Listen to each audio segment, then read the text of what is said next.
कहानी की शुरुआत में विनायक नाम के लड़के का बर्थडे पार्टी हो रहा होता है, मगर विनायक अपने मामा के आए बगैर केक काटने को तैयार नहीं था। तभी थोड़ी देर बाद उसके मामा पहुंचते हैं, तो हमें पता चलता है कि उसके मामा कोई और नहीं बल्कि सुपरस्टार रणवीर ही हैं। विनायक को क्रिकेट बहुत पसंद होता है, इसलिए रणवीर उसके लिए गिफ्ट के तौर पर क्रिकेट बैट लेकर आए थे। रणवीर और विनायक दोनों बातों ही बातों में अपने आप को एक अच्छा क्रिकेटर दिखाने की कोशिश करते हैं।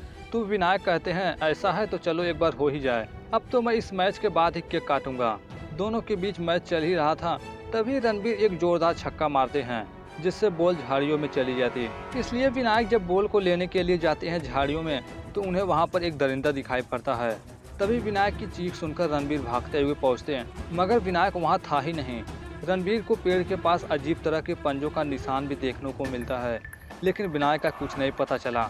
इसी के साथ वहाँ बड़े बड़े पैरों के निशान भी देखने को मिलते हैं, जो नॉर्मल इंसान के नहीं थे। इसलिए तुरंत कवि सहित बाकी टीम मेंबर को बुलाते हैं। पूरा जंगल छान मारा जाता, मगर विनायक का कुछ पता नहीं चलता। इसमें पूरी गलती रणवीर अपने ऊपर लेते हैं कि विनायक की जगह मैं बॉल लेने गया होता तो शायद विनायक यहाँ पर होता। फिर अगली सुबह हम एक स्कूल बस को देखते हैं। वह बस विनायक के स्कूल का ही था, जिसमें विनायक का एक अच्छा दोस्त भी था, जो विनायक की तरह एक अच्छा क्रिकेटर था। आगे बस जाकर रुकती है, क्योंकि सामने पुलिस की नाकाबंदी थी। पुलिस वाले बस को अच्छी तरह से चेक कर रहे थे।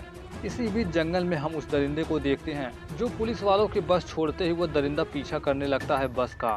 बस में चढ़कर सब पर हमला कर देता है, जिससे बस जाकर पेड़ से टक्कर खा जाती है। टक्कर की आवाज़ सुनकर सभी पुलिस वाले दौड़े भागे उसी तरफ जाने लगते हैं। वहीं वह दरिंदा बस के अंदर जा चुका था। वह सभी बच्चों को नुकसान तो नहीं पहुंचाता, सिर्फ विनायक के दोस्त अभिनव को वहां से लेकर चला जाता है। जब पुलिस वाले उसे रोकने की कोशिश करते हैं, तो वह पुलिस वालों पर बुरी तरह से हमला करता है।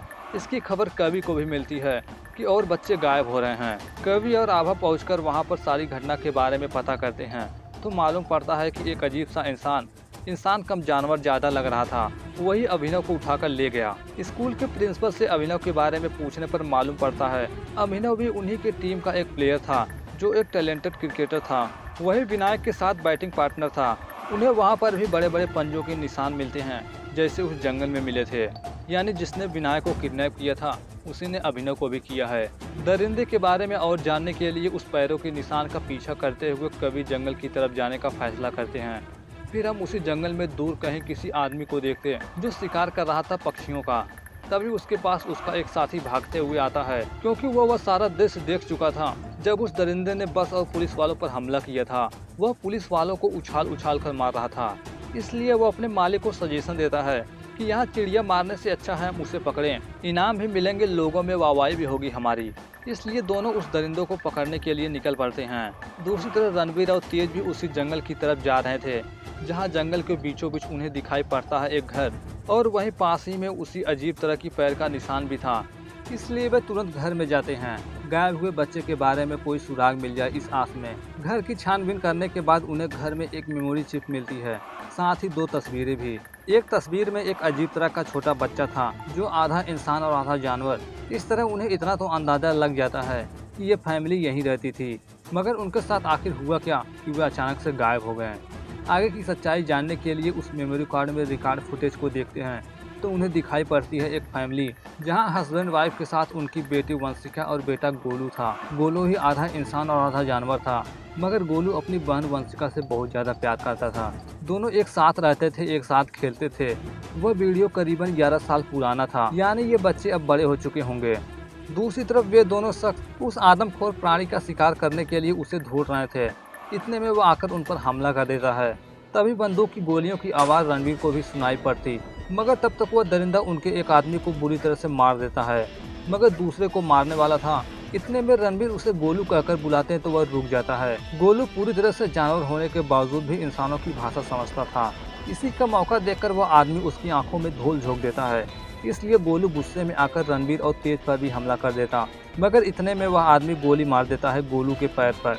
मगर गोलू भागने से पहले उस आदमी को भी मार देता है जान से। दूसरी तरफ हम विनायक को देखते हैं, जो किसी अजीब तरह की जगह पर था, जहां पर वो बैटिंग करने वाला था, जहां ऑटोमेटिक बॉल फेंके जा रहे थे और विनायक हर बॉल पर अच्छा प्रदर्शन कर रहा था। इसी के साथ विनायक को धराशायी करने के लिए सबसे खतरनाक बाउंसर डालने वाले बॉलर कटारा को लाया जाता है, जिसकी एक ही बॉल पर विनायक चोटिल होकर बेहोश पड़ जाते हैं। तभी वहाँ गोलू पहुँचता है, जहाँ पर उसकी बहन वंशिका किसी वैक्यूम में बंद थी। क्योंकि यह सब कटारा कर रहा था, वह इसलिए क्योंकि कटारा जब छोटा था तो उसके साथ कोई नहीं खेलता था, सब उसे बदसूरत करते थे। इसलिए सभी बच्चों को किडनैप करवाया था गोलू की मदद से, और अब वह उन सभी बच्चों को कटारा के बॉलिंग का सामना करवाएगा। वह दिखाना चाहता है कि वह कितना अच्छा बॉलर है। इसी बात पर गोलू उससे अपने बहन को छोड़ने को बोलता है कि मैंने तुम्हारा काम कर दिया।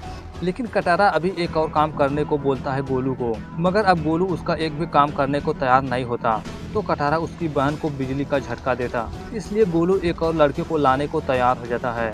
वहीं दूसरी तरफ उसी जंगल में सभी टीम मेंबर पैरों के निशान का पीछा करते हुए उसी तरफ आ रहे थे। काफी दूर जाने के बाद उनके सामने बैट जैसा एक झाड़ दिखाई पड़ता है, इसलिए सभी उस पेड़ जैसे दिखने वाले झाड़ के अंदर जाने का फैसला करते हैं।